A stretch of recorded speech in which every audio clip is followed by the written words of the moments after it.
يعطيكم ألف عافية. الفيديو اليوم إن شاء الله رح يكون عن عجينة خاصة لكافة أنواع المعجنات. هاي العجينة ممكن تستخدموها لأي نوع معجنات أنتم بدكم تعملوها في البيت. بتطلع معكم العجينة قطنية رائعة، وصفة ناجحة 100%. بتمنى كثير إنكم تطبقوها وتعطوني رأيكم فيها. في البداية هون رح نحتاج كاس من الحليب السائل، لازم يكون عنا دافي. رح نحتاج كاس من المي، كمان لازم تكون عنا دافية. نص كاس من الزيت النباتي، ورح نحتاج معلقة كبيرة من السكر. السكر ضروري عشان تفاعل الخميرة. رح نحتاج هون معلقتين ممسوحات كبار من الخميرة. رح أحط هون كمان معلقة كبيرة من الخل الأبيض.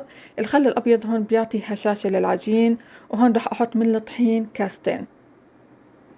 رح استخدم هون المشبك، وضروري تستخدم المشبك بهاي المرحلة حتى نذوب الطحين تماما وحتى تتجانس عندي كل المكونات. بهاي الطريقة بتطلع معنا ملمس العجينة جدا ناعم.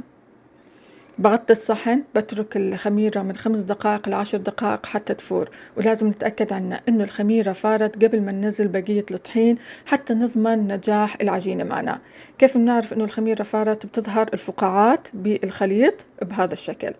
هلا هون رح انزل بقية الطحين. رح نحتاج 3 كاسات من الطحين، معلقة صغيرة من الملح، بالإضافة إلى البيكنج باودر. البيكنج باودر اللي أنا استخدمته هون هو خاص للمخبوزات. رح أحط منه معلقة صغيرة مليانة.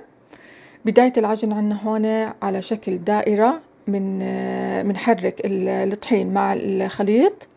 بعديها بنصير نكبس بالعجين بهاي الطريقة.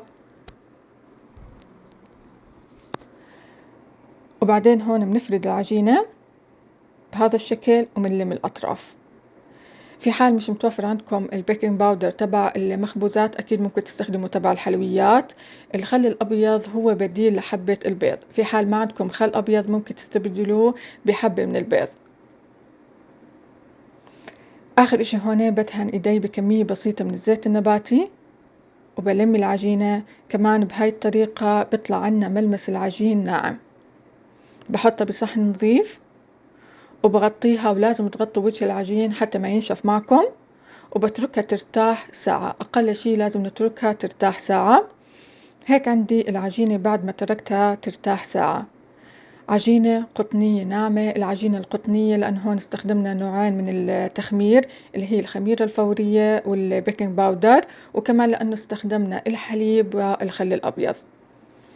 هون برجع بعجنها، بطلع الهواء منها، وبعديها بريحها. زي ما حكيت لكم، هاي العجينة ممكن تستخدموها لأي نوع من المعجنات. أنا عملت فيها البيتزا، وإن شاء الله رح أعمل رح أصور فيديو البيتزا لحاله، بس حبيت الفيديو اليوم يكون خاص فقط للعجين.